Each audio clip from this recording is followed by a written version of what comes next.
Археолч халтрын болор эрдэнэ хишигт дурсамжит тууж оршил энэ нэрийг сэтгэлдээ их л удаан хадгалж явна. Амьдралтай танилцж ядан байх хинж танихгүй хинээч мэдэхгүй балчирхаан ахуйд минь надтай найзлахаар хамгийн түрүүнд гүн ирсэн түүний тухай өдий болтол хэн нэгэнд яриагүй байснаа сая л анзаарлаа. Үнэн дээр өдий хүртэл хишигтээс өөр хэнийг ч сэтгэл дотроо анд нөхрөө гэж хадгалж халуунаар дурсаж явсан нь үгүй. Хишигтийг дурсах бүртээ хоолоо зангирч сэтгэлийн гүнд ганцаардалж ивсэн асар том нүх онгоогоод үлдчихсэн мэт санагддаг. Тэр мэдрэмж өнөөдөр ч хിവэрэл байх юм.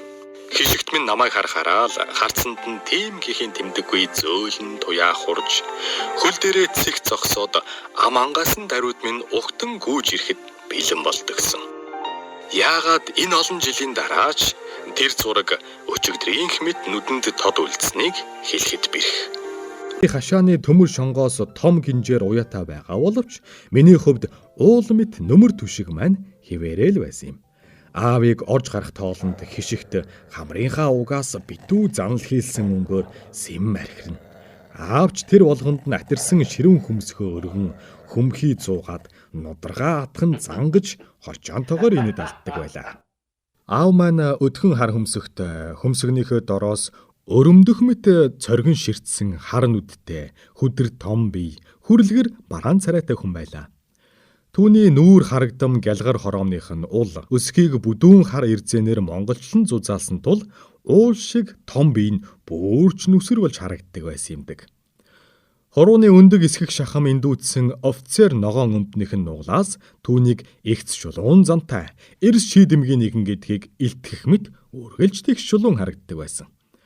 Өдөр бүр Нимбалын хуссаар эрүүнийх нь орчим хөхрөн бүүдэж хэнж харсан ширүүн сүрдэм төрхийн уламж тодтгоно.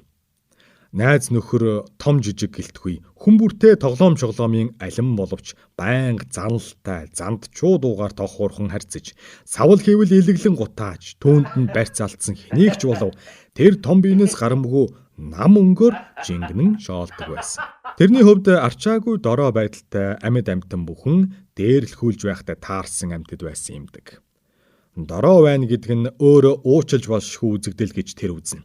Эхэндээ өөршгөн эрс хурц зантай хишигтийг аав дотроо сэм хүндэтгэн үздэг байсан ч надтай нөхөрлсөн цагаас нэглээд арчаагүй дорой нялх амтантай нялуурч байгаа тэр араатныг өнөөхөл 100 зангаараа илэглэн шоолдог болж ирлээ. Дотроо хишигтээс болгоомжилж байгаа ч тэрнийг илт мэдэгдэхгүй гэхдээ байнга нудраг зангитан том дуугаар сүрдүүлнэ. Тэр хоёр сүрлэг амтан зан ааш ижил хідээж амьдралыг үзэх хэв шинж нь ганцхан зүйл дээр л ийхүү хурцаар зөрчилдөг байсан хэрэг. Нэг нь сул дорой бүхнийг догшруулан хатуужуулах, харин нөгөөх нь өмгөөлөл ирсэн чадал муутай бүхнийг ивэлдэ багтаан хамгаалах. Мэдээж энэ хачин гимээр ялгааг тэд эзэмшсэн мэргэжлийнхээ хүрээнд зан аашийнхаа онцлог болгон өөртөө шингээсэн байж таарна гэдгийг би харин саяхнаас л ойлгож байна. Цэргийн дарга хүний үүрэг нь ангахаа шар сахлан дөнгөж сөрвиж байгаа айлын эрх хөвгүүдийг жинхэнэ эр хүн болгоход чиглэгдэж байдаг бол цагдаагийн сургуультай нохооны хувьд хүний амийг аврах, тэднийг аюулаас хамгаалan өмгөөлөх гол үүрэгтэйгээр бэлтгэгдэжээ. Хэдий би балчир байсан ч аав надад уучлал өршөөлийг огт үзүүлж байсангүй. Алдаа хийх тоолонд суран тэлээгээр зөөлөн шахуурддаг байсан төдийгүй ширүүн хар нүдэрээ завсаргүй хянаж чанга зандруу дуугаараа гарын хаан доор цагдаж чаддаг байлаа.